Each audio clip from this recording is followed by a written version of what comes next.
নমস্কার, আমি অরূপ। আপনি শুনছেন সংকেত অডিও স্টোরিজ। সংকেত অডিও স্টোরিতে আজ আপনারা শুনবেন প্রখ্যাত লেখক হেমন্ত দত্তের কলমে একটি গ্রাম বাংলার ভূতের গল্প, কালীদহের মাঠে। বিশেষ সহযোগিতায় ঋতুরা স্টুডিও। আজকে গল্প পাঠে এবং গল্পের সূত্রধার আমি অরূপ। শুরু করছি আমাদের আজকের গল্প, হেমন্ত দত্তের লেখা কালীদহের মাঠে।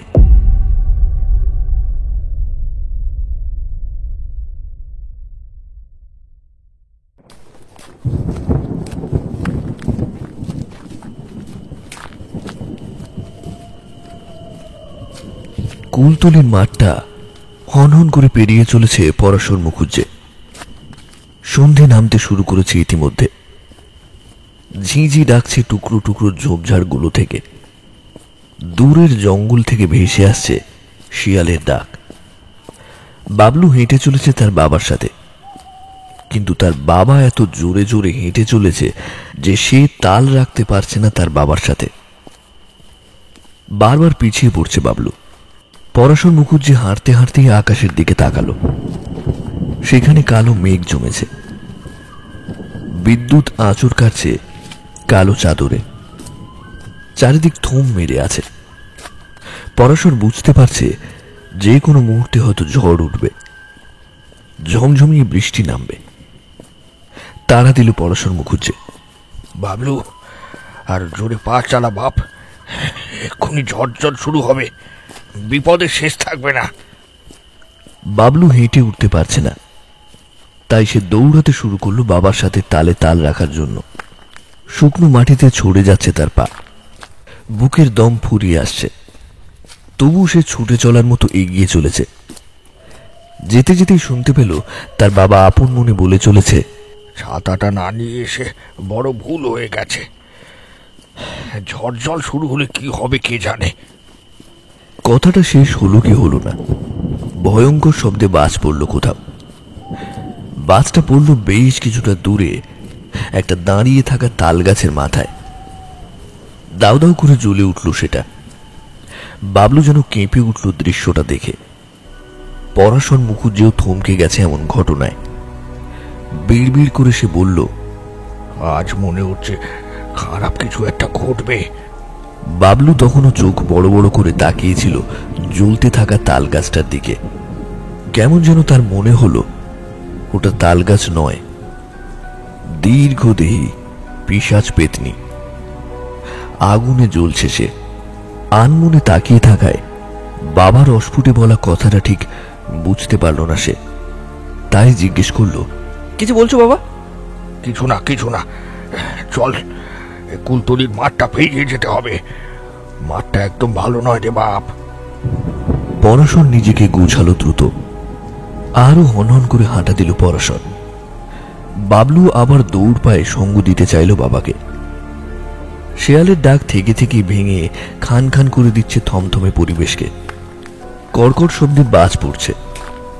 আর এক পিতা তার সন্তানকে নিয়ে আকুলভাবে চেষ্টা করছে বিপজ্জনক এই মাঠটাকে পেরিয়ে যেতে। একটু পরেই ঝমঝমে বৃষ্টি নামল। শুরু হলো ভয়ঙ্কর ঝড়। ফাঁকা মাঠে ঝড়ের শব্দটাকে বাবলুর মনে হলো কোনো এক পাগলা হাতির ডাক যেন। বুকের ভেতরটা গুড় গুড় করে কাঁপনি দিল তার। বৃষ্টির মধ্যে বুকের কাঁপুনিটা নিয়েই দৌড়ে চলেছে। কিন্তু বেশি দূরে যাওয়া হলো না তাদের। প্রবল বৃষ্টি আর ভয়ঙ্কর ঝড় আটকে দিল তাদের পথ। পরাশর বুঝল এরকম ভয়ঙ্কর দুর্যোগে আর এক পাও যাওয়া সম্ভব হবে না তাদের। মাথা গোজার ঠাই খুঁজতে লাগলো সে। বিদ্যুতের আলোয় চোখে পড়ল বেশ কিছুটা দূরে একটা ঝাঁকড়া তেঁতুল গাছ। সেটার দিকে আঙুল দেখিয়ে বলল, বাবলু, ওই গাছটার নিচে দাঁড়াই, চল, বৃষ্টি ধরলে তারপরে ফিরবো। পরাশর দ্রুত পা বাড়ালো। তেঁতুল গাছটার নিচে দাঁড়ালো সে। বৃষ্টির ঝাপটা কম লাগছে এখন। বাবলুকে ডাক দিল পরাশর। হায় বাবলু, তাড়াতাড়ি এখানে এসে দাঁড়া। বাবলু তাড়াতাড়ি এগিয়ে যেতে গেল, কিন্তু ভিজে মাটিতে পা পিছলে হুমড়ি খেয়ে পড়ে গেল সে। হাতে ভর দিয়ে উঠে দাঁড়ালো বাবলু। শরীর কাদা জলে মাখামাখি। কেমন যেন শীত শীত বোধ করছে তার। তেঁতুল গাছের দিকে বড় বড় চোখ করে তাকালো। কোথাও তার বাবাকে দেখতে পেল না। দ্রুত পায়ে এগিয়ে গেল তেঁতুল গাছটার দিকে, কিন্তু তেঁতুল গাছের তলাতে গিয়েও দেখতে পেল না তার বাবাকে। এদিক ওদিক উদ্ভ্রান্তের মতো তাকালো সে। না, কোথাও তার বাবা নেই। ভীষণ একটা ভয় যেন তার বুকে উঁকি মারল। চিৎকার করে ডাক দিল বাবলু, বাবা, বাবা, বাবা। না, কোনো উত্তর এলো না। ভীষণ একটা ভয়ে বাবলুর শরীরটা গুটিয়ে গেল যেন। আরো একবার চিৎকার করে ডাকতে গেল সে, আর ঠিক তখনই হাড় ভাঙার ভয়ঙ্কর খটখট শব্দটা ঝড় জলের শব্দকে ছাপিয়েও তার কানে এসে লাগলো। কটকট শব্দে বাজ পড়ল কোথাও, আর সেই বাজের আলোয় দৃশ্যটা দেখে ভয়ঙ্কর ভাবে আর্তনাদ করে উঠল বাবলু, বাবা।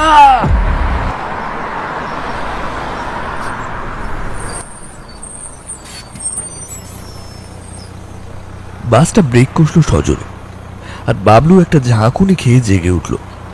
উদ্ভ্রান্তের মতো তাকালো তার দিকে তাকিয়ে থাকা কৌতূহলী মুখগুলোর দিকে।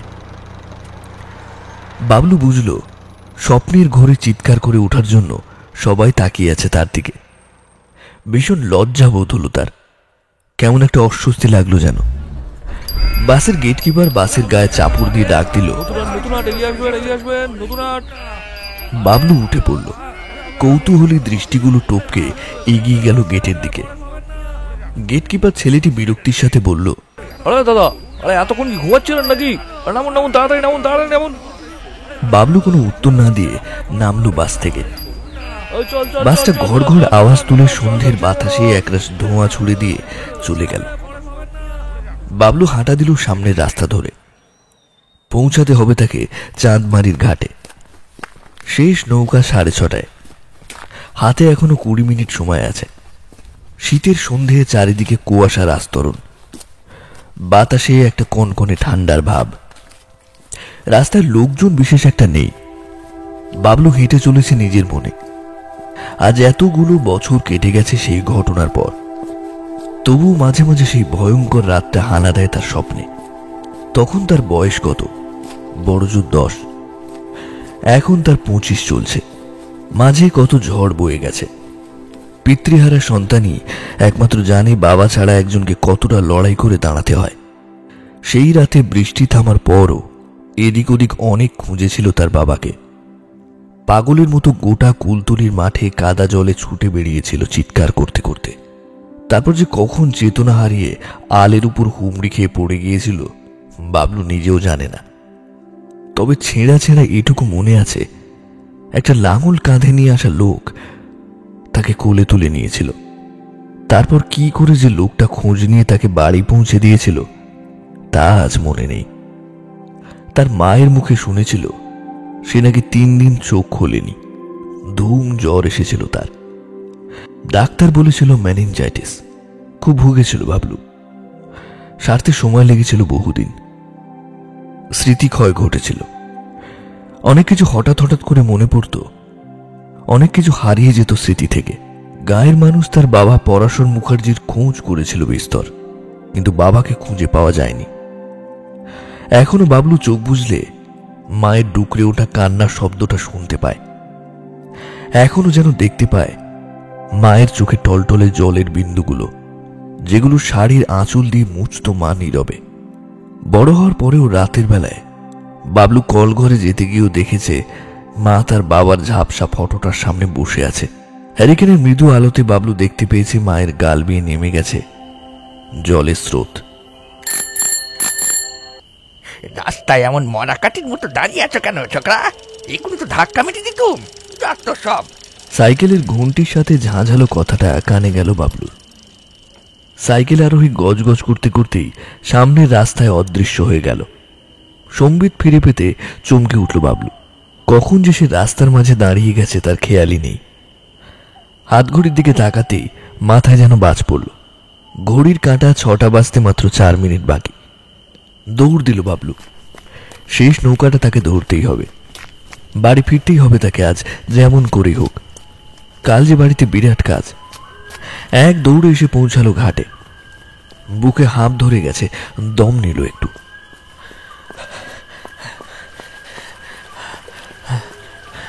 পায়রাডাঙ্গা ঘাট একটা।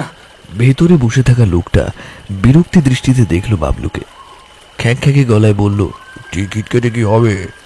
শেষ নৌকা তো 5 মিনিট আগে চলে গেছে। এখন কি জলে সাঁততে যাবে নাকি? হ্যাঁ, যেমন করেই হোক আমার যাওয়ার ব্যবস্থা করে দিন। আমাকে আমাকে আজ রাতের মধ্যে বাড়ি ফিরতেই হবে। ফিরতে হবে তো আমি কি করবো? বাড়ি থেকে খাদে করে একটা নৌকা নিয়ে আসবো নাকি? এত যদি যাওয়ার দরকার তো সময় থাকতে আসেননি কেন? হ্যাঁ, যত সব। সশব্দে কাউন্টারের জানলাটা বন্ধ করে দিল লোকটা। বাবলুর মনে হলো এই জগতের দরজা যেন মুখের সামনে সশব্দে বন্ধ হয়ে গেল তার। কি করবে বাবলু এখন? চারিদিকে কুয়াশা ঘন হচ্ছে। ঘাটের কাছে জ্বলতে থাকা হলদে আলোটা ফ্যাকাশে হয়ে যাচ্ছে ধীরে ধীরে। পাথরের মতো ভারী হয়ে আসা পা দুটো কোনো রকম ভাবে টানতে টানতে সিঁড়ির ঘাট টপকে নদীর দিকে এগিয়ে গেল বাবলু। শরীরের শক্তিও যেন ফুরিয়ে আসছে তার। ধপাস করে বসে পড়ল সিঁড়ির শেষ ধাপে। বাড়ি ফেরার কোনো উপায় নেই। ভীষণ একটা আবেগে বুক থেকে তার কান্না উঠে আসতে চাইল। সিঁড়ির ধাপে চুপ করে বসে রইল বাবলু। নদীর জল ছলাৎ ছলাৎ শব্দে আছড়ে পড়ছে নদীর ঘাটে। শূন্য নদীর দিকে এক পলক তাকালো বাবলু, তারপর হাঁটুর মধ্যে মুখ গুজে নিল। কাছে কোনো একটা গাছে একটা রাতচড়া পাখি ডেকে চলেছে এক নাগাড়ে। সে জানে সে হয়তো বাবলুকে সঙ্গ দিতে চাইছে এই নির্জন ঘাটে। ডাকটা যেন বাবলুর বুকের কষ্টটা বাড়িয়ে দিল আরো। উঠে পড়বে ঠিক করলো সে। এখান থেকে নতুন হাটে যাবে। কোনো একটা ভাড়া গাড়ির ব্যবস্থা করতে হবে তাকে। সড়ক পথে যেতে সময় লাগবে বিস্তর, তবু সকালের মধ্যে পৌঁছে যাওয়া যাবে। কিন্তু ভাড়া গাড়ি এতটা পথ যেতে চাইবে কি আদেও? উঠতে গেল বাবলু, আর ঠিক তখনই কানে এলো একটা ডাক। কি হলো রে বাপ? নৌকা পাসনি বুঝি? বাবলু লাফিয়ে উঠে পড়ল। এ তো তার বাবার গলা। ভীষণ এক আবেগ তার গলা ঠেলে উঠে আসতে চাইল। দ্রুত নিজেকে সংযত করে নিল বাবলু। একজন মাঝবয়সী লোক, গায়ে আলোয়ান জড়ানো, মাথায় মাফলার টুপির মতো করে পড়েছে। একটু ঝুঁকে সে দাঁড়িয়ে আছে সিঁড়ির শেষ ধাপে, তার থেকে হাত কয়েক দূরে। বাবলু বুঝল বাবার কথা সে ভেবেছিল বলেই বেখেয়ালে লোকটাকে তার বাবার মতোই মনে হয়েছিল। লোকটা আদতেও তা নয়। লোকটা একই রকম নরম স্বরে বলল, কি হলো বাপ? এত চিন্তা করিস কেন? তোর তো বাড়ি ফেরার তাড়া ছিল বলছিলি। আয় আয় আমার নৌকায় আয়। বাবলু বুঝল লোকটা তাকে অনেকক্ষণ ধরেই লক্ষ্য করেছে, না হলে এসব জানলো কি করে। বাবলুর তো সত্যি বাড়ি ফেরার তাড়া আছে আজ, তাই কথা না বাড়িয়ে জিজ্ঞেস করলো, কোথায় কোথায় তোমার নৌকা? ওই তো জলের উপরে ভাসছে। বাবলু দেখল বেশ কিছুটা দূরে জলের অপেক্ষাকৃত অন্ধকার দিকটায় রয়েছে একটা কালো নৌকা। কুয়াশার পাতলা চাদরের জন্য হয়তো খেয়াল করেনি সেটাকে এতক্ষণ। এই ফেরিগুলো অবৈধভাবে যাতায়াত করে। ঘাট বন্ধ হলে বাবলুর মতো যারা এমন বিপদে পড়ে তাদের জন্য চলে এই নৌকাগুলো। পাড়ানি একটু চড়া দিতে হয় এদের, সে জানে নেবে। এখন এই নৌকা পাওয়া মানে বাবলুর কাছে হাতে চাঁদ পাওয়া। দ্রুত গিয়ে উঠল নৌকায়। ক্যাঁচ ক্যাঁচ আওয়াজ করে দুলে উঠল সেটা। লোকটা একটা লণ্ঠন জেলে ঝুলিয়ে দিল ছুঁয়ে। বাবলু পাটাতুনটাতে কাঁধের ব্যাগটা নামিয়ে রেখে দিয়ে বসল। নৌকা একটু একটু করে এগোতে শুরু করলো।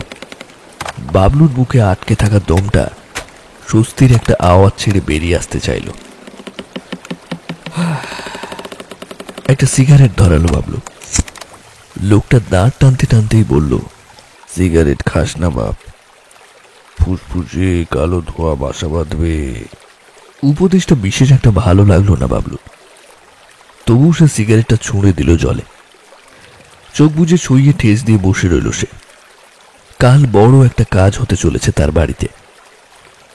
কয়েক মাসের মধ্যেই নতুন জীবনে প্রবেশ করতে চলেছে বাবলু, তাই কালকের এই কাজটা করা বড় দরকার হয়ে পড়েছে। কিন্তু তার মন কিছুতেই এই কাজটা সায় দিতে চাইছে না। তবু করতে হবে কাজটা। একটা মেয়ের মঙ্গল অমঙ্গল নির্ভর করছে তার উপর, কিন্তু মাকে কি করে বোঝাবে? মাঝি ভাইয়ের দাঁত টানা ছপাত ছপাত শব্দ হচ্ছে জলে। বাবলু এক পলক দেখল সামনের অন্ধকারে ঢাকা নদীপথটাকে। কুয়াশায় আরো গাঢ় হয়ে গেছে সেটা। ঠান্ডা কনকনে বাতাস কমার চাইতে বরং বাড়ছে। লোকটা আলতো একটা হাসি নিয়ে বলল, মন খুব উচাটন যে বাপ, কিছু চিন্তা করিস না, ঠিক সময়ে পায়রা ডাঙার ঘাটে পৌঁছে দেব আমি। হ্যাঁ ঠিক আছে, তুমি চলো এখন। লোকটা দাঁত টানতে টানতে একবার সামনের দিকে তাকালো, তারপর কিছুটা গম্ভীর স্বরে বলল, তোকে তবে একটা গল্প বলি, শোন। লোকটা তাকে তুই তাকারি করছে, সিগারেট খেতে নিষেধ করছে, এই পর্যন্ত না হয় মেনে নিয়ে গেছে, কিন্তু এই গায়ে পড়ে গল্প শোনাতে চাওয়া, এইটা মেনে নেওয়া যায় না। মুখটা তাই কিছুটা বেজার করে বসে রইল বাবলু। কি জন্য মনে ঝড় চলছে? নিজের মায়ের জন্য না চন্দ্রা মায়ের জন্য? বাবলু চমকে উঠল। ঈষৎ কাঁপা স্বরে বলল, এ কথা তুমি কিভাবে জানলে? সে তো আমার বলা গল্পটা শুনলেই বুঝতে পারবি। বলে কি লোকটা? বাবলু নিস্তেজ হয়ে আসা স্নায়ু যেন টান টান হয়ে উঠল মুহূর্তের মধ্যে। লোকটা বলতে শুরু করলো, আর বাবলু চোখের সামনে দৃশ্যমান হয়ে উঠল ঘৃণ্য ভয়ঙ্কর এক ঘটনা, যে ঘটনা সে কেবল এক নীরব দর্শক মাত্র। সানাইয়ের সুরে ভরে আছে চারপাশ। ঝলমলে পোশাক পরা নারী পুরুষের দল ব্যস্ত আনন্দ উৎসবে। কেউ খাবারের বালতি গামলা নিয়ে ছোটাছুটি করছে, কেউ ব্যস্ত নিজেদের মধ্যে মশকরা করতে। বর আসনে বসে আছে যদুনাথ। শালিকার দল তাকে ঘিরে মশকরা করে চলেছে একটানা। এমন সময় একটি মেয়ে এসে যদুনাথের কানে খবর দিল কিছু। যদুনাথ একটু ভ্রু কুঁচকে তাকালো, তারপর বর আসন ছেড়ে উঠে গেল সে। যদুনাথ কিশোরী মেয়েটিকে অনুসরণ করে এগিয়ে চলল। মেয়েটি থামল বাড়ির পাশের কলা বাগানের সামনে। হাত বাড়িয়ে সামনে দেখালো মেয়েটি। যদুনাথ দেখল অন্ধকারের মধ্যে মিশে দাঁড়িয়ে আছে মল্লিকা, যে মেয়েটির সাথে তার এই কিছুক্ষণ পরেই বিয়ে হবে। সে এমনভাবে তার সাথে দেখা করতে চায় কেন? যদুনাথের চোখে মুখে চিন্তার ভাব ফুটে উঠল। মল্লিকা কিশোরী মেয়েটিকে ইশারা করতেই চোখের পলকে সে অদৃশ্য হয়ে গেল। যদুনাথ মল্লিকার দিকে প্রশ্নচিহ্ন নিয়ে তাকালো। মল্লিকা এক মুহূর্ত গোছালো নিজেকে, তারপর ধীর স্থির স্বরে বলল, আপনাকে আসলে একটা কথা বলার জন্য ডেকেছি। মানে আমি বলতে চাইছি যে মল্লিকা যেন বলে উঠতে পারছে না কথাটা। যদুনাথের বুকে যেন চাপা ঝড় উঠছে। মল্লিকা ঠিক কি কথা বলতে চাইছে তাকে। মল্লিকা তার লাল বেনারসি প্রান্তটা আঙুলে পাকাতে পাকাতে বলল, আসলে আপনার বাবা যে টাকাটা পণ হিসেবে চেয়েছিলেন সেটা আমার বাবা এখনো জোগাড় করতে পারেনি, আর গয়নাও ভরি দুয়েক কম আছে। মানে গায়ের অনেক লোকজন আছে, আত্মীয়রাও আছে। যদি মানে আপনি যদি আপনার বাবাকে একটু বুঝিয়ে সুঝিয়ে, আমার বাবা মাসখানেকের মধ্যেই সব ব্যবস্থা করে দেবে। ঈষৎ হাসল যদুনাথ, তারপর বলল, ওসব নিয়ে চিন্তা করো না, বিয়ে হবেই। যদুনাথ চলে গেল। মল্লিকা শুধু স্থির হয়ে দাঁড়িয়ে রইল সেখানে। হ্যাঁ, বিয়ে হলো, আড়ম্বরের সাথেই হলো। আত্মীয় স্বজন পাড়া প্রতিবেশী কেউ জানল না দুই বাড়ির মধ্যে ঠান্ডা এক লড়াই শুরু হয়ে গেছে। এক মাস মোটামুটি ভালো মন্দেই কাটল। ঘটনাটা শুরু হলো মাসখানেক পরে। এইটুকু বললে লোকটা থামল। বাবলু বুঝল দাঁত টানতে টানতে লোকটা হাঁপিয়ে উঠেছে। নদীর স্রোত এখনো বেশ কিছুটা অনুকূলে, তাই নৌকা বেশ ভালো গতিতে এগিয়ে চলেছে। নদীর ধারের কোনো এক গাছে ডাকছে রাতচরা একটা পাখি। বাবলু হাত ঘড়িটা দেখল লণ্ঠনের আলো। আশা করছে 7টার মধ্যেই পৌঁছে যাবে সে। কিন্তু লোকটা তাকে এ ধরনের গল্প শোনাতে চাইছে কেন? এই গল্পের সাথে চন্দ্রার কি যোগ? যদি থাকে কি সেই যোগাযোগ? কেমন যেন একটা চাপা উত্তেজনা চলতে শুরু করলো বাবলুর বুকের মধ্যে। কৌতূহলী এক দৃষ্টি দিয়ে তাকালো লোকটার দিকে। লোকটা আবারও বলতে শুরু করলো, মল্লিকা তার নতুন শ্বশুরবাড়িতে গুছিয়ে নিয়েছে নিজেকে অনেকটাই। মোটামুটি সবকিছু স্বাভাবিকই চলছে। তার স্বামীর মাছের আড়ত, ভোর ভোর নাগাদ বেরিয়ে যায়, ফেরে সেই দুপুরে। সাধারণ মধ্যবিত্ত অবস্থাপন্ন ঘর যেমন হয় তেমনই। গোলা ভরা ধান, গোয়াল ভর্তি গরু। যদুনা তো লোক খারাপ নয়, বেশ নরম স্বভাবের। এই তো গত সপ্তাহে যদুনাথ মল্লিকার জন্য একটা সুন্দর শাড়ি কিনে এনেছে। শাশুড়ি একটু বদমেজাজি, তবে অনেকটা বেশি চুপচাপ। কথা খুব একটা বলেন না তিনি, সবসময় যেন নিজের মধ্যেই গনগন করেন।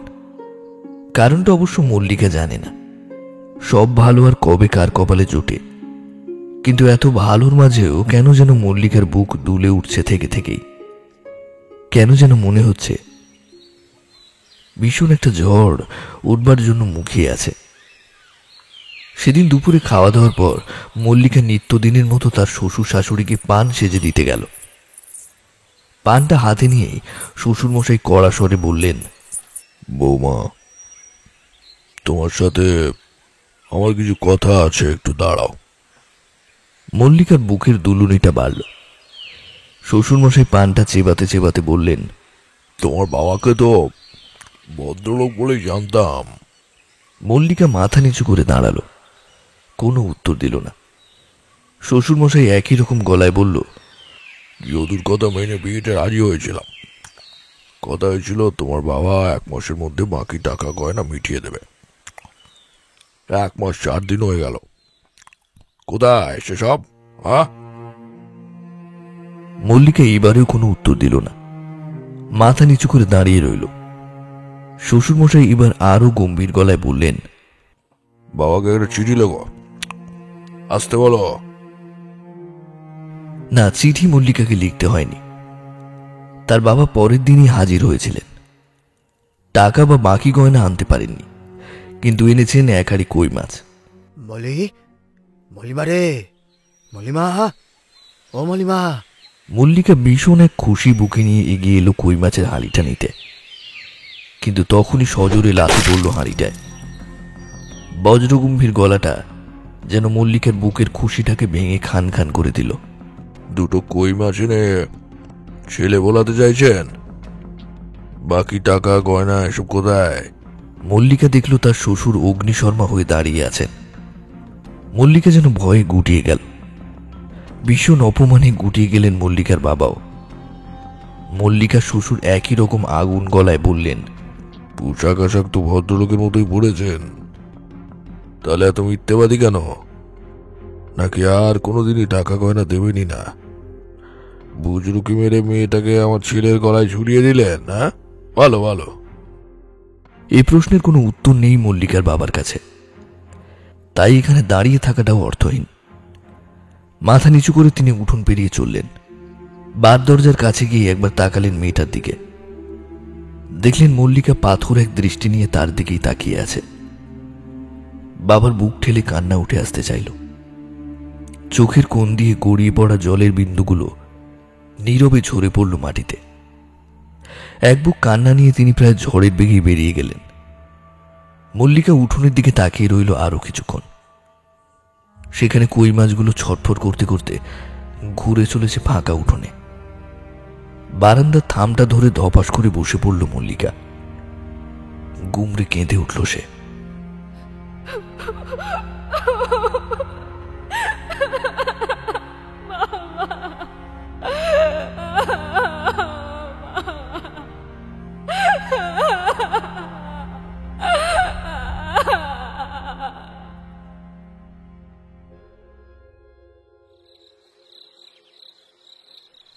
রাতে বিছানা গুছাতে গিয়ে মল্লিকা কথাটা পারল যদুনাথের কাছে।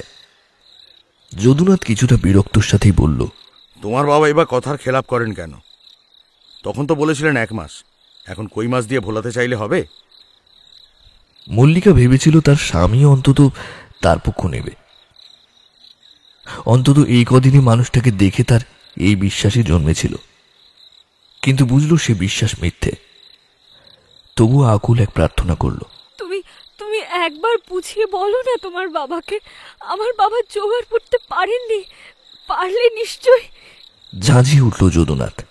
দেখো, বিয়ের দিন বলেছিলে, মানিয়েছি বাবাকে, আর পারবো না। আর এটা নিয়ে মেলা ফ্যাচ ফ্যাচ বকো না তো।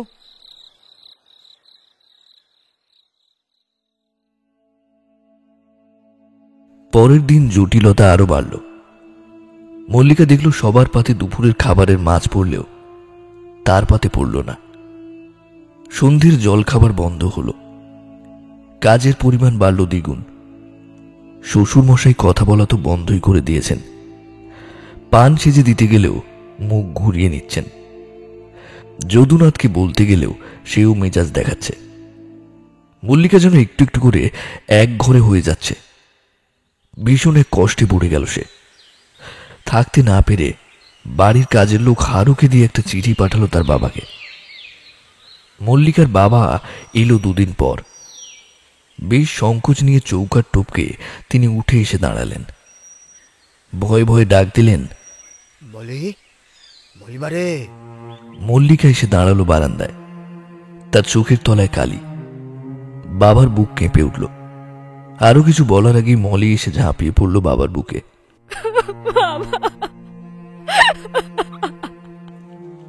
দু চোখ ছাপিয়ে গেল কান্নায়। বাপ বেটিতে এক প্রস্ত কান্নার পর মলি হাতের চেটো দিয়ে মুছল চোখের জল। বাবাকে এনে বসালো বারান্দাতে। ঘরের ভেতর বসানোর সাহস হলো না তার। একটা রিকাবিতে কয়েকটা বাতাসা আর এক গ্লাস জল এনে দিল তার বাবাকে খেতে। বাবা একটা বাতাসা তুলে মুখে দিতে যাচ্ছিল, ঠিক তখনই মল্লিকা বলল, বাবা, ও বাবা, বাবা, তুমি টাকা গয়না এনেছো? হ্যাঁ, কি হলো? কি হলো বলো? কি গো বলো?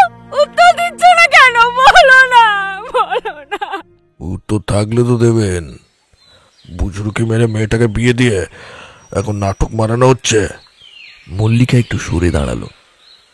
দেখল তার শ্বশুর মশাই উঠোনে দাঁড়িয়ে, মুখ যেন গনগনে আগুনে ফুটছে। মল্লিকার বাবা কাছুমাছু করে বলল, আর কটা দিন আমাকে সময় দিন, আমি ঠিক সব টাকা গয়না। যান যান, আগে টাকা গয়না নিয়ে আসবেন, তারপর মেয়ে শ্বশুর বাড়িতে এসে মন্না মিটে গিলবেন। যত সব। বাতাসাটা মুখে পুড়তেই যাচ্ছিলেন মল্লিকার বাবা। এই কথায় নীরবে নামিয়ে রাখলেন সেটা। মল্লিকার এতদিনের চাপা রাগ, ক্ষোভ, হতাশা যেন উগড়ে এলো। মন্ডা মিঠাই নয় বাবা, দুটো বাতাসা দিয়েছি মাত্র। যদুনাথ মাছের দামের তাগাদায় গিয়েছিল। এই সময় দরজার কাছে এসে হাজির হলো সে। দাঁড়িয়ে গিয়েছিল এই ঘটনা দেখে। পার্টির সাথে টাকা আদায় নিয়ে ঝামেলাতে মাথা তার গরমই ছিল।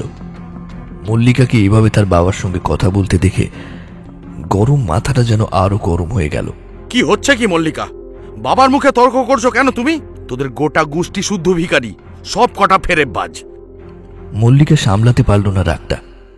ছুটে গিয়ে যদুর হাতটা ধরে ঝাঁকুনি দিল। যা মুখে আছে তাই বলবে নাকি? যদুনাথকে আজ হয়তো দানব ভর করেছে। সে মল্লিকার হাত ধরে টানতে টানতে নিয়ে গেল ঘরের ভেতর। ঘরে ঢুকে দরজা বন্ধ করে দিল বাইরে থেকে।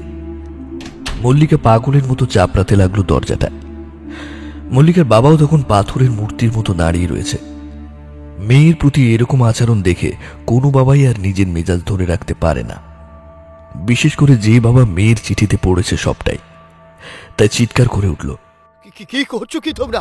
এরপর কি তো আমি থানায় যাব, সব কটাকে জেলের ঘানি টানাবো। কথাটা শেষ হওয়ার সাথে সাথেই মল্লিকার শ্বশুরের হাতের লাঠিটা সজোরে আঘাত করল মল্লিকার বাবার মাথায়। সাথে বজ্রগম্ভীর গলাটাও যেন কাঁপিয়ে দিল চারপাশটা। আমার বাড়িতে দাঁড়িয়ে আমাকে চোখ রাঙানি, শালা ভিখারির বাচ্চা। রক্ত ফিনকি দিয়ে বেরিয়ে এলো। মল্লিকার বাবা মাথায় হাত চেপে বসে পড়ল বারান্দায়। মল্লিকার শ্বশুর একই রকম গর্জন করে উঠল, যদু, এটাকে বাইরে বের করে দে এক্ষুনি। শালা হারাম যারা ভবানী রায়কে থানা পুলিশের ভয় দেখায়। চরম নীচতা যেন খেয়ে নিল মনুষ্যত্বকে। পিতৃসম মানুষটার হাত ধরে হিড়হিড় করে টানতে টানতে নিয়ে গেল দরজার দিকে। মল্লিকা ছুটে গেল খোলা জানলায়। দেখল তার বাবার অবস্থা। ঠিক যেভাবে কোনো গরুকে গলায় দড়ি দিয়ে টানতে টানতে নিয়ে যায় মানুষ, তেমন ভাবেই তার স্বামী টেনে হিঁচড়ে নিয়ে যাচ্ছে তার বাবাকে। মল্লিকা ডুকরে কেঁদে উঠল। ছেড়ে দাও, ছেড়ে দাও, আমার বাবাকে ছেড়ে দাও, দয়া করে ছেড়ে দাও, আমার বাবাকে ছেড়ে দাও, ছেড়ে দাও। কিন্তু কেউ শুনল না মল্লিকার আকুতি। মল্লিকা দু চোখ জল নিয়ে দেখল কেমন করে কুকুরের মতো তাড়িয়ে দিল তার বাবাকে। সে জানলা ধরে ধপাস করে বসে পড়ল মেঝেতে। বুক ফাটিয়ে একটা কান্না বেরিয়ে এলো।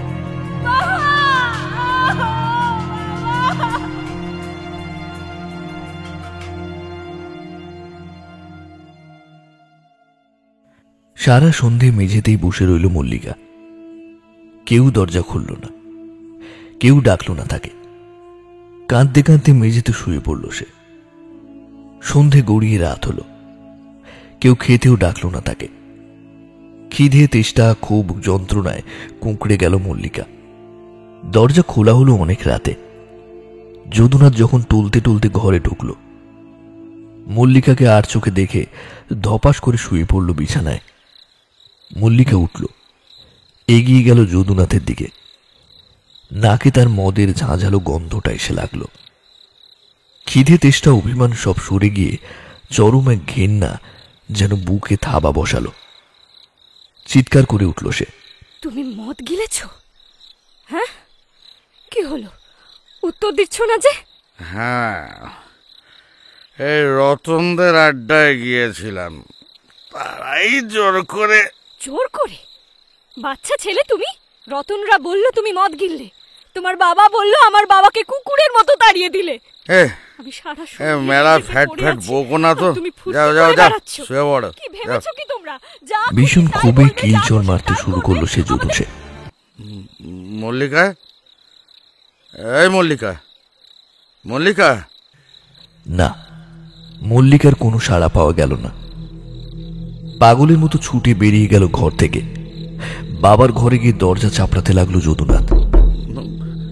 বাবা, বাবা এক্ষুনি দরজা খোলো বাবা, বাবা অনর্থ হয়ে গেছে বাবা, দরজা খোলো বাবা, বাবা, বাবা, বাবা। মল্লিকা, মল্লিকা, কি হয়েছে মল্লিকার? মল্লিকা মানে মানে মল্লিকা মরে গেছে বাবা। চিৎকার ঝগড়াঝাটিটা বাবার কানেও গিয়েছিল। এক মুহূর্ত চোয়াল কঠিন করে ভাবল যদুনাথের বাবা। তারপর গম্ভীর স্বরে বলল, এটা নিয়ে মাঝরাতে চিৎকার করে আমার পাড়ার লোক জানাতে যেও না। যেটা বলছি শোনো, দেহটাকে গলায় দড়ি দিয়ে গোয়ালে ঝুলিয়ে দাও। মেঝেটা পরিষ্কার করে ফেল তাড়াতাড়ি, বাকি আমি সামলে নেব। এমনিতেও পাপ বিদায় হয়েছে, ভালোই হয়েছে। ধার বাকিতে তো আর সংসার চলে না। রাত গভীর হলো আরো। অতি গোপনে একটা নিষ্পাপ মেয়ের নিথর দেহটা ঝুলতে থাকলো গোয়ালে বাঁশের মাচা থেকে।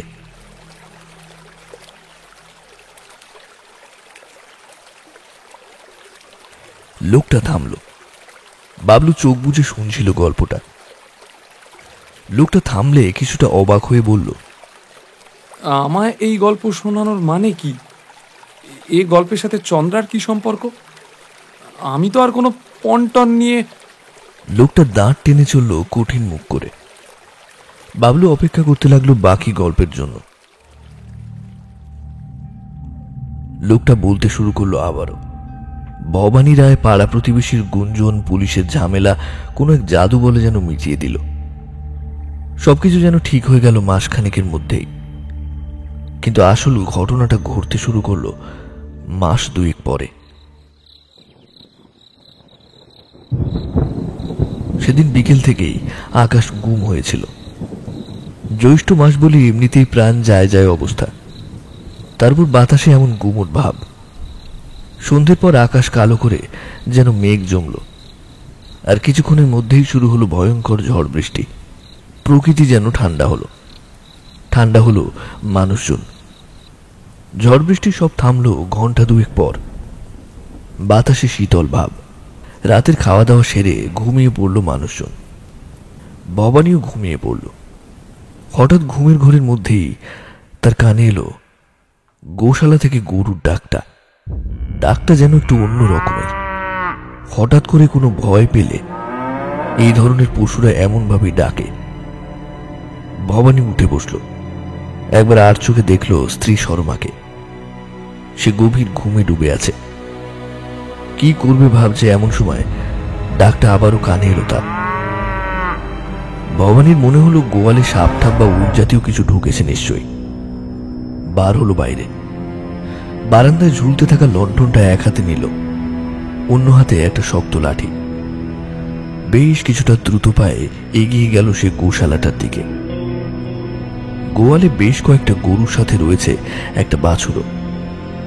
লণ্ঠনের আলোয় ভবানীর মনে হলো তারা সবাই যেন কেমন ভীষণ আতঙ্কে গুটিয়ে আছে। অবশ্যই কিছু একটা গোলমাল আছে। ভালো করে দেখতে চাইল সাপটাপ বা ওই জাতীয় কিছু দেখা মেলে যদি, কিন্তু তখনই ভবানীর মনে হলো কেউ যেন নিঃশব্দে তার পেছনে এসে দাঁড়িয়েছে। বাতাসে কেমন একটা পরিচিত গন্ধ। ভয়ে ভয়ে পেছনে ঘাড় ঘোরালো ভবানী, কিন্তু তার যেন মনে হলো কেউ যেন দ্রুত অন্ধকারে মিলিয়ে গেল। কোনো চোট্টুর নয় তো। বুকের ভেতরটা কেমন যেন কেঁপে উঠল তার। দ্রুত গোছালো নিজেকে। লাঠিটা ধরল শক্ত মুঠোয়। তারপর জোরে হাঁক পেড়ে বলল, ভবানী রায়কে এত সহজে ভয় দেখানো যায় না। আয় দেখি কে আছে, আয়।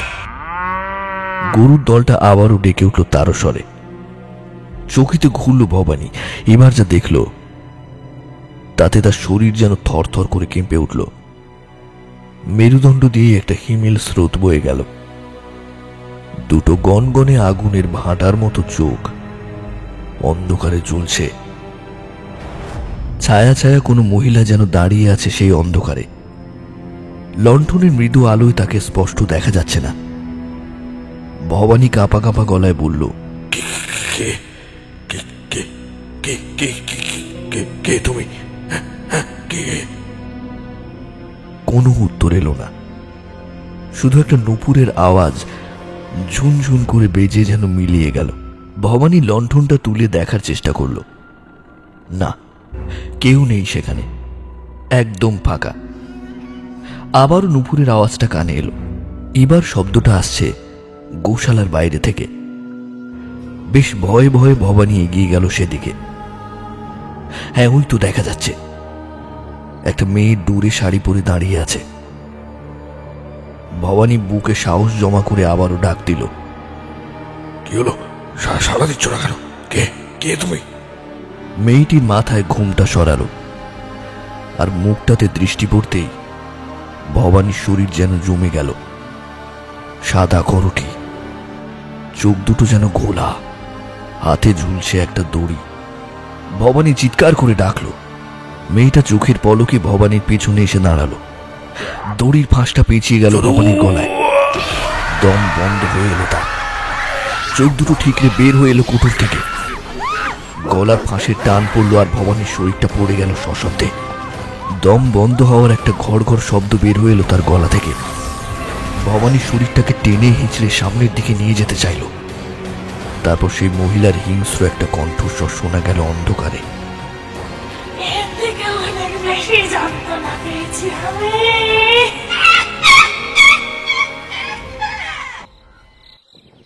যদুনাথ আর তার মা চিৎকার শুনে হ্যারিকেন নিয়ে ছুটে এলো।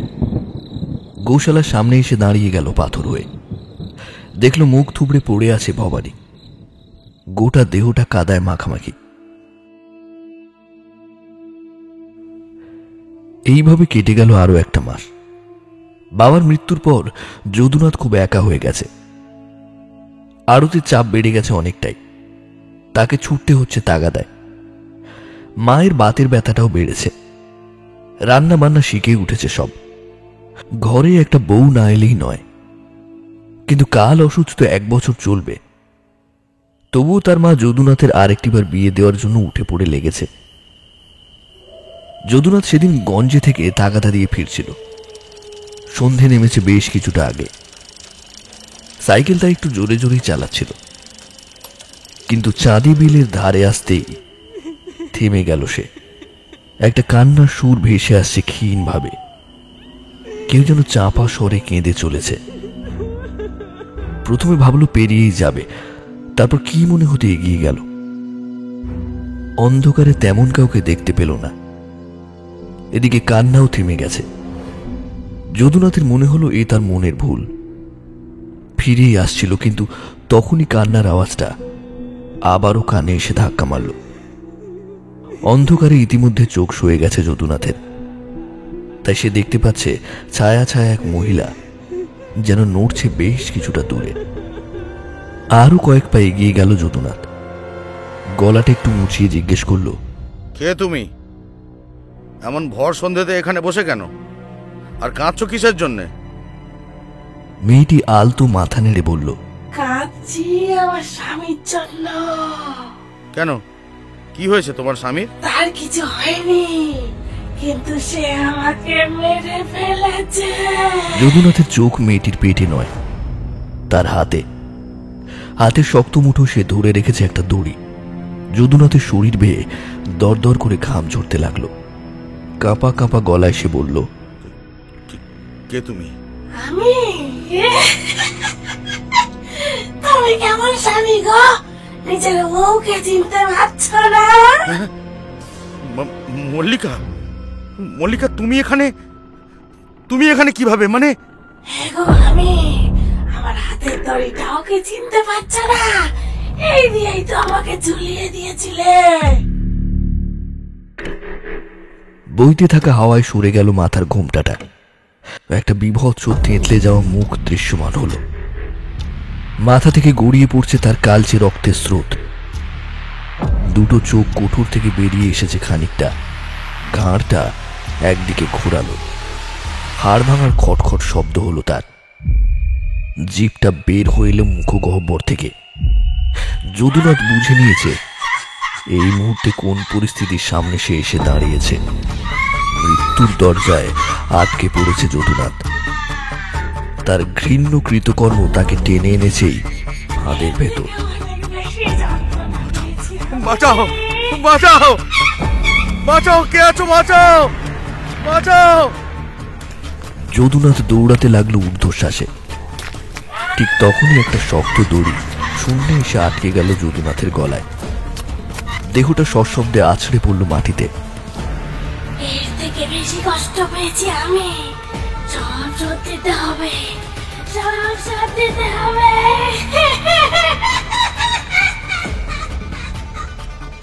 যদুনাথ হাত জোর করে কিছু একটা বলতে যাচ্ছিল, তখনই ভারী খড়মের শব্দটা শোনা গেল। সামনের রাস্তা থেকে কেউ যেন দ্রুত পায়ে এদিকেই আসছে। খড়মের শব্দটা ঘন হচ্ছে। মল্লিকা নামক মহিলা এক পলক তাকালো শব্দটার দিকে, তারপর চোখের পলকে অন্ধকারের মধ্যে অদৃশ্য হয়ে গেল। যদুনাথ উঠতে চাইল আবারও, কিন্তু পারল না। স্নায়ু যেন সাড়া দিল না তার। চেতনা হারিয়ে ওখানেই পড়ে গেল। মুখুজ্জে মশাই হরিহরপুর থেকে শ্রাদ্ধ শান্তির একটা কাজ করে ফিরছিলেন। সন্ধে নামায় তার হাঁটার গতি একটু বেশি ছিল। রাস্তায় সাইকেলটা দেখে থমকে দাঁড়িয়ে গেলেন তিনি। এদিক ওদিক তাকাতেই কানে এলো একটা চাপা আর্তনাদ। কাঁধের ঝোলাটা নামিয়ে রেখে দ্রুত এগিয়ে গেলেন সেদিকে। দেখলেন একটা বছর 35-এর যুবক পড়ে আছে মাটিতে। আকুল স্বরে তিনি বললেন, কে তুমি বাবা? এখানে এভাবে পড়ে রয়েছো কেন? কি হয়েছে তোমার? যদুনাথ চোখ খুলল, উঠে দাঁড়ালো মুখুজ্জে মশাইয়ের কাঁধে ভর দিয়ে। মল্লিকা, মল্লিকা এসেছে। ও ও আমাকে মেরে ফেলতে চাইছে, মেরে ফেলতে চাইছে আমাকে। ওঠো ওঠো বাবা, চলো চলো, আমি তোমাকে বাড়ি ফিরিয়ে দিয়ে আসি। সপ্তাহখানেকের মধ্যেই যদুনাথের বাড়িতে ডাক পড়ল ঠাকুরমশাই। স্বস্তি শান্তি ক্রিয়া করতে হবে। নববধূর অপঘাতে মৃত্যু। ঠাকুরমশাই পাঁজি দেখে দিনক্ষণ বার করলেন। নির্দিষ্ট দিনে শুরু হলো ক্রিয়া। অগ্নিকুণ্ডে নিক্ষিপ্ত হলো ঘি, কালো সর্ষে, কালো তিল, আরো প্রয়োজনীয় জিনিস। ক্রিয়া সমাপ্ত হলে তিনি যদুনাথ ও তার মাকে জানালেন, এবার থেকে বন্টন দিতে হবে। আমি তাকে এখান থেকে টেনে নিয়ে যাব মাঠের ওই তেঁতুল গাছে, ওখানে বাঁধবো, তাহলে সব বিপদ কেটে যাবে। তবে একটা কথা, এই ক্রিয়া সম্পন্ন করা ভীষণ কঠিন কাজ, ঝুঁকিপূর্ণ বটে, তাই একাই যাব। খুব ঠান্ডা মাথায় করতে না পারলে বন্ধন মজবুত হবে না। কথা মতো মুখার্জি মশাই একাই গেলেন মাঠে। তেঁতুল গাছের নিচে পাতলেন কুশাসন, তারপর বসলেন স্তিমিত নয়নে। একটা কালো ধোঁয়া পাক খাচ্ছে তেঁতুল গাছ জুড়ে। ঠাকুরমশাই ক্রিয়া শুরু করতে যাবেন এমন সময় শুনতে পেলেন, ঠাকুর মশাই, এই কাজ করবেন না, আমাকে বাঁধবেন না ঠাকুর মশাই, ওরা খুব পাপী, আমি নিজের হাতে ওদের শাস্তি দেব। ঠাকুরমশাই দেখলেন তেঁতুল গাছ থেকে লম্বা হয়ে ঝুলছে দুটো সরু লিকলিকে পা। তিনি বুঝে নিয়েছেন কে এই মহিলা। ধারালো একটা হাসি নিয়ে তিনি বললেন, শাস্তি দেওয়ার ক্ষমতা ভগবানের, কোনো পেট পিশাচের নয়। আমার প্রতিশোধ এখনো পূর্ণ হয়নি, আমার কাছে বাধা দেবেন না ঠাকুর মশাই, আপনার বংশ আমি নির্বংশ করে দেব। চোখ বন্ধ করে পিশাচ বন্ধন মন্ত্র শুরু করলেন ঠাকুরমশাই। তেঁতুল গাছের ডালপালা যেন শক্ত শিকড়ের মতো ছড়িয়ে পড়ল চতুর্দিকে। ছায়া ছায়া সেই মূর্তিকে বাঁধল নাক পাশে। ছায়ামূর্তি শেষবারের মতো আকুল গলায় বলল, আমায় বাঁচাবেন না ঠাকুর মশাই, আমি নিজের হাতে ওদের শাস্তি দেব। কথাটা শেষ হওয়ার আগেই সরু কালো ধোঁয়ার মতো শিকড়গুলো যেন ঝড়ের বেগে টেনে নিল তাকে। ঠাকুরমশাই কুশাসনের সামনে মাটিতে বেশ কয়েকটা যোগ বিয়োগ চিহ্ন আঁকলেন, তারপর উঠে পড়লেন। এক পলক দেখলেন তেঁতুল গাছটার দিকে। কুশাসন তুলে ধীরে ধীরে এগিয়ে চললেন গায়ের দিকে। মাঝি লোকটা আবারও থামল। বাবলু এতক্ষণ চোখ বুজে শুনছিল গল্পটা। লোকটা থামলে বাবলু কিছুটা অবাক হয়ে বিরক্তি নিয়ে বলল, কিন্তু এ গল্পের সাথে আমার সম্পর্ক কি? আর চন্দ্রার সাথে বা কি যোগ আছে? সময় হলে বুঝবি বাপ, সে সময় হয়ে গেছে। ওই যে ঘাট এসে গেছে, এবার যে তোকে নামতে হবে বাপ। এই নাও তোমার পাড়ানি, দ্বিগুণ দিলাম। ওটা দিতে হবে না, আমি এমনি পার করে দিয়ে গেলাম। আজকের এই ঘটনাটাই তোর জীবনের অনেক অজানা রহস্যের ফাঁস খুলবে। বাবলু বেশ কিছুটা অবাকই হলো। এ কেমন লোক যে এরকম শীতের সন্ধেতে এতটা পথ এমনি এমনি পার করে দিল। আর বেশি কিছু না ভেবে বাবলু দ্রুত নামল নৌকা থেকে। ঘাট পার হয়ে সামনে রাস্তা ধরল। কেমন যেন তার চোরা মন বারবার ধাক্কা দিচ্ছে তাকে। সেই মন বলছে যে লোকটা তাকে এমন এই শীতের রাতে এই পায়রাডাঙ্গার ঘাটে পৌঁছে দিল, তার কথা বলার সবকিছু যেন তার বাবার মতোই। যেতে যেতেই থামল বাবলু, ঘুরল নদীর ঘাটের দিকে। আবারও খুঁজতে চাইল লোকটাকে, কিন্তু কেউ সেখানে নেই। ঘাটের জলও যেন কেমন নিস্তরঙ্গ, যেন কেউ ছিলই না সেখানে। নিজের মনেই মাথা নেড়ে বাড়ির পথে পা বাড়ালো বাবলু।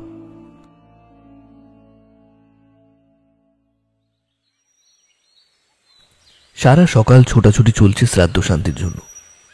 8খানা বামুন উঠোনে অগ্নিকুণ্ড জেলে ক্রিয়া করবে, সেসব উপকরণ জোগাড় করতে হয়েছে তাকেই। পাড়া প্রতিবেশী কয়েকজন সহ গাঁয়ের বেশ কিছু লোকজনও বলা হয়েছে। বিছানায় বসে বসে বাবলুর চন্দ্রার বাবার কথাটা মনে পড়ছিল। চন্দ্রার সাথে বিয়ে ঠিক হয়েছে মাস 6 হলো। বাবলু নিজে গিয়েছিল মেয়ে দেখতে। এক দেখাতেই পছন্দ হয়ে গিয়েছিল। বিয়ের তারিখ সব সম্পূর্ণ হয়ে গিয়েছিল, কিন্তু মাসখানেক আগে চন্দ্রার বাবা হঠাৎ করে এসে হাজির হয়। বেশ কিছুটা ইতস্তত ভাবেই তিনি বাবলুর মাকে বলেছিলেন, 12 বছর যখন কোনো মানুষ বাড়িতে না ফেরে তখন তাকে মৃত বলেই ধরে নেওয়া হয়, আর সেখানে তো 15 বছর কেটে গেছে। তাই শ্রাদ্ধ শান্তির কাজটা না করলে কি করে এই শুভ কাজটা সম্পন্ন হবে? বাবলু অনেকের সাথে এ নিয়ে কথা বলেছিল। সবাই শ্রাদ্ধ শান্তির নিদানি দিয়েছেন। বিছানা ছেড়ে উঠে পড়ল বাবলু। আরো কয়েকটা কাজ সারতে হবে তার। পোশাক পাল্টে বের হলো। কাজ সেরে বাড়ি ফিরতে ফিরতে একটু সন্ধেই হয়ে গেল বাবলু। নদীর রাস্তা ধরে আস্তে আস্তে হঠাৎই তার মনে পড়ছিল 15 বছর আগে কোনো এক ঝড়জলের রাত পাল্টে দিয়েছে তার জীবনের গতিপথ। এখনো তার কানে বাজে বাবার বলা কথাগুলো। অতীত আর বর্তমান যেন ঝড় তুলল বাবলুর বুকে। আনমনে হাঁটতে হাঁটতে কখন যে সে নদীর ঘাটে পৌঁছে গেছে খেয়ালই করেনি। ফাঁকা ঘাটে ভারী একটা মন নিয়ে বসে রইল বাবলু। মনে পড়ে গেল গতকালের লোকটার কথা। হঠাৎই বাবলুর শরীরটা যেন ভীষণ রকম ঝাঁকুনি খেয়ে গেল। লোকটা তাকে গল্প বলতে নয়, একটা বিশেষ কিছুর ইঙ্গিত দিতে চেয়েছিল। ছেঁড়া ছেঁড়া মনে পড়ছে বাবলু সেই অভিশপ্ত রাতে তেঁতুল গাছের গোড়ায় বাবাকে না দেখতে পেলেও দেখতে পেয়েছিল আরো একজনকে, এক বছর 22-23-এর মহিলা। দূরে শাড়ি পরে তেঁতুল গাছের চওড়া সুদীর্ঘ গুঁড়িতে ঠেস দিয়ে দাঁড়িয়েছিল সে। মহিলা সেই বিভৎস মুখ, সেই আগুন চোখ দেখে কিছু বিবেচনা না করেই ছোট্ট বাবলু দৌড় দিয়েছিল কুলতলির মাঠের জলে ভিজতে ভিজতে। বাবলুর বুঝতে বাকি রইল না মহিলার সাথে তার বাবা পরাশর মুখুজ্জে ছিল। ও ভগবান, বাবলু কেন খেয়াল করেনি কথাটা? লোকটার বলা গল্পেই তো কোনো এক মুখুজ্জে মশাইয়ের কথাই বলা হচ্ছিল। তার মানে কি ওই লোকটাই? আর বেশি কিছু না ভেবে দ্রুত পায়ে বাড়ি ফিরে এলো বাবলু। খুলল তোরঙ্গ, বার করে আনলো বাবার নামাবলী, লাল শালু জড়ানো পুঁথি আর খড়ম। দ্রুত সেসব পোশাকে নিজেকে সাজালো। আর সময় নষ্ট করল না বাবলু। প্রয়োজনীয় কয়েকটা জিনিস নিয়ে দ্রুত বার হলো বাইরে। গেল বিশুর কাঠ গোলায়, এক বোঝা কাঠ নিয়ে এলো সে। তারপর সমস্ত কৌতূহলী চোখ, সমস্ত প্রশ্ন উপেক্ষা করে সে রাস্তা পার হয়ে পৌঁছে গেল কুলতলির মাঠে। তার দৃঢ় বিশ্বাস তার বাবার হারিয়ে যাওয়ার অসমাপ্ত রহস্যটা এখানেই আটকে আছে। হনহন করে মাঠটা পার হয়ে এসে দাঁড়ালো তেঁতুল তলায়। কাঠগুলো সাজালো চিতার মতো করে। তারপর তেঁতুল গাছের উপর দিকে তাকাতেই বুকের ভেতরটা ধড়াস করে উঠল। একটা বিশাল বড় কোঠরের মধ্যে থেকে বেরিয়ে আছে একটা মানুষের নরকঙ্কাল। বাবলুর বুঝতে বাকি রইল না সেই ঝড় জলে রাতে বাবার অসাবধানতায় কোনো এক অতি প্রাকৃতিক শক্তি শেষ করে দিয়েছিল তার বাবার প্রাণবায়ু।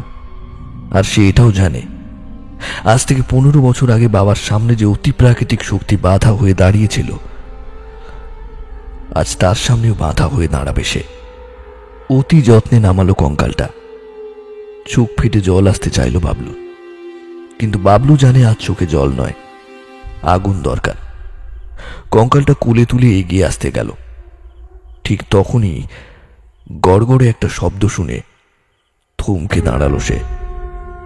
ঘাড় ঘুরিয়ে দৃশ্যটা দেখেই মেরুদণ্ড দিয়ে যেন একটা হিমেল স্রোত বয়ে গেল বাবলুর। দেখল গাছের নিচু ডালে পা ঝুলিয়ে বসে আছে একজন। কেউ বলে না দিলেও বাবলু জানে এখানে কি ঘটতে চলেছে। নিজেকে যতটা সম্ভব শান্ত করে কড়া গলায় বলল, এই কঙ্কালের অধিকার শুধু আমার, আর কারো নয়। দেখি এক সন্তানকে তার বাবার প্রতি কর্তব্য আর অধিকার থেকে কে সরাতে পারে। ঝপাস করে গাছের ডাল থেকে একটা লম্বা ছায়ামূর্তি তার সামনে এসে দাঁড়ালো। অন্য কেউ হলে হয়তো সেখানেই তার ভবলীলা সাঙ্গ হয়ে যেত, কিন্তু বাবলুর মন এখন পাথরের চেয়েও দৃঢ়। এই কঙ্কাল আমি কিছুতেই নিয়ে যেতে দেব না। এই কঙ্কাল নিয়ে গেলে আমার আর কোনো অস্তিত্ব থাকবে না। বাবলু কোনো কর্ণপাত করল না। বাবার কঙ্কালটাকে সাজানো চিতার মধ্যে শুইয়ে দিয়ে বসলো কুশাসনে মুদ্রিত নয়নে। তোকে বারণ করলাম না, নিজের ভালো চাস্তা এখান থেকে চলে যা, না হলে কিন্তু তোর বাপের মতো এই গাছের কোটরে তোকে আটকে রাখবো।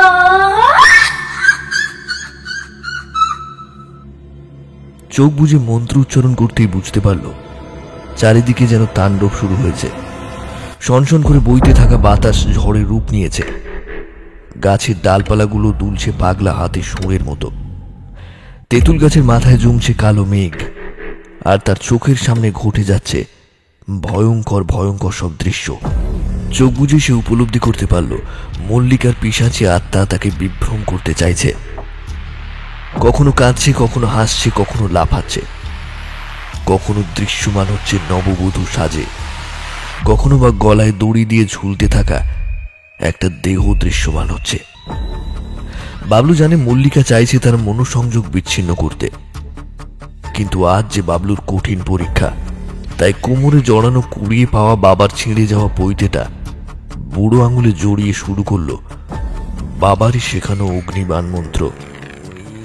তেঁতুল গাছের মাথায় জমতে থাকা মেঘ আরো ঘন হলো, আর একটু পরেই ভয়ঙ্কর শব্দে একটা বাজ আছড়ে পড়ল তেঁতুল গাছের মাথায়। গাছটা দাউ দাউ করে জ্বলে উঠল। আগুনের একটা ফুলকি এসে পড়ল চিতাটার ওপর। জ্বলে উঠল চিতাটাও। বাবলু চোখ বুঝে বিড়বিড় করে পাঠ করে চলেছে বিচিত্র এক মন্ত্র। তেঁতুল গাছের গুড়িটা সশব্দে ফেটে গেল, ছড়িয়ে পড়ল চতুর্দিকে। বাবলু তখনও নিজের কুশাসনে স্থির হয়ে বসে আছে। আরো একটু পরে সে চোখ খুলল, দেখল চোখের সামনে ভয়ঙ্কর আগুনের এক লেলিহান শিখা, আর সেই শিখায় দীর্ঘদেহী এক মহিলা পুড়ে ছাই হয়ে যাচ্ছে। উঠে পড়ল বাবলু। এক মুহূর্ত গভীর দৃষ্টি নিয়ে তাকালো সাজানো চিতার দিকে। এক সন্তান তার চরম কর্তব্য পালন করেছে, এবার তাকে ফিরতে হবে। এখন আর কোনো বাধা নেই, কোনো ধোঁয়াশা নেই, আরো একটা কাজ বাকি আছে। এতক্ষণ চোখে জমতে থাকা জলটা যেন চোখের পর্দা ফেটে বেরিয়ে এলো। বাবলু বেশ কিছুটা সময় অপেক্ষা করল। একটু পরেই নামলো ঝমঝমিয়ে বৃষ্টি। নিভে গেল গাছের আগুন, নিভে গেল চিতার আগুনও। বাবলু সঙ্গে করে আনা কলসিটা নিয়ে এগিয়ে গেল চিতাটার দিকে। তুলল কিছুটা ছাই, ভরল লাল শালু জড়ানো কলসিটার মুখে। তারপর অভিশপ্ত গাছতলা টপকে কুলতলির মাঠ পেরিয়ে এগিয়ে চলল নদী পথের দিকে। নদীর ঘাটে এসে এক মুহূর্তের জন্য থামল সে। বুকের ভেতর যেন ঝড় চলছে তার। ঘাট ধরে এগিয়ে এসে কলসিটা ভাসিয়ে দিল নদীর জলে। সেটা দুলতে দুলতে এগিয়ে চলল স্রোতের অনুকূলে। বাবলু স্থির দৃষ্টিতে দেখল কেমন করে সেটা একটু একটু করে চোখের আড়াল হয়ে যাচ্ছে। বেশ কিছুটা মুহূর্ত সে দাঁড়িয়ে রইল, তারপর ফিরতে গেল বাড়ির পথে। আর ঠিক তখনই একটা মৃদু শব্দ তার কানে এসে লাগলো। শব্দের উৎসের দিকে তাকাতেই দেখল নদীর ঘাটে লাল শালু কাপড় জড়ানো কিছু একটা পড়ে আছে। এগিয়ে গিয়ে তুলল সেটা। জড়ানো কাপড় খুলতেই দেখল দুটো শাখা। সেই শাখায় দুটো স্বস্তিক চিহ্ন আঁকা। বাবলু সে দুটো জড়িয়ে ধরে অস্ফুট স্বরে বলল, তোমার এই আশীর্বাদ চন্দ্রার কাছে সারা জীবন থাকবে বাবা।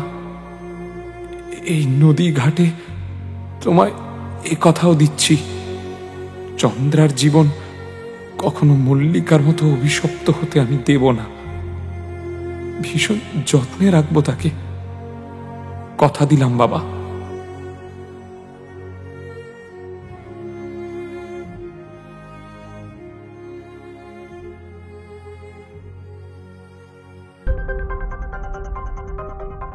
সংকেত অডিও স্টোরিতে এতক্ষণ শুনছিলেন হেমন্ত দত্তের লেখা কালিদহের মাঠে।